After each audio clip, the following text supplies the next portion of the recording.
आप सबन को राधे राधे। तो मेरे ठेठ देहाती चैनल में आप सभी का स्वागत है। तो आज संडे टाइम में मैं आईएएस अधिकारी से कोचिंग संस्थान के शिक्षक बने डॉक्टर विकास दिव्य कीर्ति सर की चर्चा करूंगी। तो जब भी कोई पुरुष हो या महिला जीवन में हजारों संघर्ष करके कई सारे त्याग करके अपने जीवन में चुनौती का या यूं कहूँ ऐसे रिस्क को चुनते हैं जहां पर ऊंचे पुल की तरह दोनों तरफ खाई होती है, और यदि रास्ता सफल नहीं रहा तो फिर से जीरो से ही जीवन शुरू करना पड़ता है। तो आप अपने आसपास ऐसे लोगों को जानते हो जिन्होंने कि अपनी लाइफ में ऐसे चैलेंज एक्सेप्ट किए हों, तो आप ऐसे लोगों से इंस्पायर जरूर हों। तो आप मास्टर शेफ का खिताब जीतने वाली शिक्षिका पंकज भदौरिया को तो जानते होंगे, जिन्होंने कि शिक्षिका के पद से रिजाइन देकर के मास्टर शेफ जैसे चैलेंजिंग कंपटीशन को चुना था। और जब इन्होंने मास्टर शेफ वाले कंपटीशन में जाने के लिए निश्चित किया होगा तो उनके घर परिवार यहाँ तक कि उनके खुद के लिए ये फैसला बहुत ज़्यादा मुश्किल होगा और खुद के लिए ये चैलेंजिंग टास्क एक्सेप्ट करना, क्योंकि यदि ये मास्टर शेफ का खिताब नहीं जीत पाती तो नए सिरे से इनको अपनी लाइफ शुरू करनी पड़ती, और वो भी अपनी फैमिली के साथ में, परिवार के साथ में। तो मेरी भी लाइफ में कई सारे ऐसे चैलेंजिंग टास्क आए हैं और कुछ टास्क तो एकदम अनएक्सपेक्टेड रहे हैं, लेकिन फिर भी मैंने सभी जो भी मेरी लाइफ में चैलेंजिंग टास्क आए मैंने सभी को एक्सेप्ट किया, चाहे कैसे भी किया हो। लेकिन ये जो हमारा जीवन है ये हमारे माता पिता की जिद की तरह नहीं है कि हमने अपने माता पिता से जो जिद की वो ना चाहते हुए भी हमें वो दिला देते हैं, ये जीवन है। तो विकास सर के जीवन में संघर्ष, विद्यार्थियों का उत्थान, बच्चों के लिए शिक्षा की नई लो, नई अलग जगाना, उनकी विचारधारा और कुछ विवाद, सभी अनुभव उनके जीवन में शामिल रहे हैं। तो मैंने रील पर उनका एक थॉट देखा था जिसमें कि शायद उन्होंने कहा था कि लोग सोचते हैं कि यदि हम अच्छे कर्म करेंगे तो हमको बैकुंठ धाम मिलेगा, लेकिन यदि हम अच्छे कर्म करते हैं, लोगों की भलाई करते हैं, युवाओं में ज्ञान का उजाला बांटते हैं, तो जीते जी इस धरती पर हमको बैकुंठ धाम मिल जाता है। इसके लिए हमको हमारा कर्मठ होना, परिश्रमी होना, निस्वार्थ भाव से दूसरों की सेवा करना भी किसी भक्ति या फिर ईश्वर की पूजा से कम नहीं है। और शायद इसलिए इन्होंने अपने कोचिंग संस्थान का नाम विकास दिव्य कीर्ति रखा, अर्थात अपने दिव्य ज्ञान से, दिव्य प्रकाश से बहुत ही आसान तरीके से ज़्यादा बच्चों को उच्च पदों के लिए शिक्षित करना और शिक्षा का प्रचार प्रसार करना है। तो विकास दिव्य कीर्ति सर का जन्म 26 दिसंबर 1973 को हरियाणा के भिवानी जिले में हुआ था। तो विकास सर का जन्म 26 दिसंबर 1973 को हरियाणा के भिवानी जिले में हुआ था, और उन्होंने दिल्ली विश्वविद्यालय के जाकिर हुसैन कॉलेज से बीकॉम की पढ़ाई की और फिर हिस्ट्री में बीए किया। इसके बाद इन्होंने एमए, एलएलबी, एमफिल की पढ़ाई की और हिंदी लिटरेचर से पीएचडी की उपाधि ग्रहण की। और मैं अपने बारे में बता दूं तो हिंदी लिटरेचर और पॉलिटिकल साइंस मेरे फेवरेट सब्जेक्ट रहे हैं। और 1996 में विकास सर ने फर्स्ट अटेम्प्ट में ही यूपीएससी सिविल परीक्षा पास कर ली थी एवं सेक्टर ऑफिसर के पद पर केंद्रीय सचिवालय सेवा CSS में भर्ती हुए, और इन्होंने गृह मंत्रालय के आधिकारिक भाषा विभाग में काम किया। लेकिन बहुत ही जल्दी इन्होंने सरकारी नौकरी से रिजाइन दे दिया एवं विद्यार्थियों के लिए शिक्षा के क्षेत्र में रुचिवर्धक तरीके से उच्च पदों की परीक्षा की तैयारी के लिए छात्र छात्राओं को कोचिंग देने लगे और ऑफिसर पद की नौकरी के लिए अथक प्रयास करना, फर्स्ट अटेम्प्ट में एग्ज़ाम क्लियर करना और फिर इतनी बड़ी नौकरी से रिज़ाइन दे देना बहुत ज़्यादा मुश्किल रहा होगा उनकी फैमिली के लिए और सर के लिए भी। और जब भी कोई इंसान बड़ा फैसला लेता है और उस पर बहुत ज़्यादा जोखिम वाला, तो अपनी साइड से अलग होकर परछाई के साथ उसको एक अपना काफिला बनाना पड़ता है, क्योंकि जब हम सक्सेस हो जाते हैं तभी लोगों को पता चलता है कि इसने क्या कुछ हासिल किया।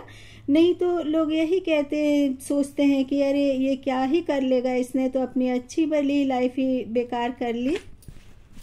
और लोग खुद कुछ नहीं कर सकते ना, इसलिए इतना ज़्यादा विरोध करने लगते हैं, एकदम पीछे पड़ जाते हैं कि किसी जन्म में हम इनके बैंक से लोन लेकर के भागे हैं। तो ऐसा ही सर के साथ हुआ। सर ने एक इंटरव्यू के दौरान बताया कि कुछ लोग इनके पीछे इस कदर पड़ गए थे कि इनका जीना मुहाल हो गया था और सर डिप्रेशन में चले गए थे। ज़िंदगी बहुत ज़्यादा मुश्किल लगने लगी थी और काफ़ी साल तक इन्होंने एंजाइटी की मेडिसिन भी ली। तो सर बताते हैं कि लाइफ में हर एक इंसान की ज़िंदगी में ऐसा वक्त आता है कि चारों तरफ से इतनी ज़्यादा परेशानी, लोगों का विरोध झेलना पड़ता है कि या तो वो डिप्रेशन में चले जाते हैं और या फिर उन्हें लगता है कि ज़िंदगी ख़त्म कर दे, लेकिन इसके बाद से ही उनकी ज़िंदगी शुरू होती है। लेकिन मैं यहाँ पर ये कहना चाहती हूँ, कोई इंसान जब भी दूसरों का विरोध झेलता है ना, तो उसको सोचना चाहिए कि तुझ में कुछ तो काबिलियत है कि जो कि इतने सारे लोग मिल कर के तेरा विरोध कर रहे हैं और अकेले तू इनका कुछ ना बिगाड़ के भी अपना सब कुछ बनाने में लगा हुआ है। तो यही हमारी लाइफ की चैलेंजिंग वाली जर्नी है। साथ ही लोगों को बता देना कि हम किस काबिल नहीं थे, हम कुछ नहीं कर सकते, तो हमने क्या क्या कर लिया। तो 1999 में इन्होंने दृष्टि IAS की स्थापना दिल्ली के मुखर्जी नगर में की, क्योंकि इन्होंने भी UPSC का एग्ज़ाम हिंदी मीडियम से क्लियर किया था। तो सर चाहते थे कि हिंदी मीडियम एवं गवर्नमेंट स्कूल के बच्चों को भी उच्च गुणवत्ता की UPSC की कोचिंग मिले, क्योंकि विकास सर का मानना है कि भाषा को सफलता की बाधा नहीं मानना चाहिए।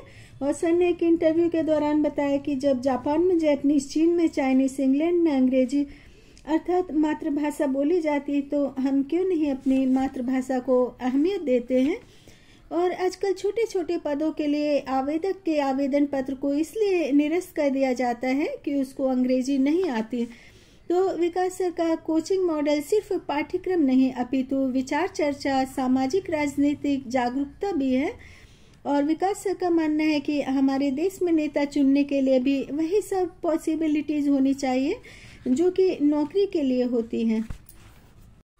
तो विकास सर ने अपना YouTube चैनल भी शुरू किया है, जहां पर वो sociology, political science, psychology, philosophy जैसे सब्जेक्ट की कोचिंग देते हैं स्टूडेंट्स को। और YouTube चैनल के माध्यम से भी लाखों विद्यार्थी घर बैठे उनसे ऑनलाइन कोचिंग लेकर के अपना भविष्य संवार रहे हैं।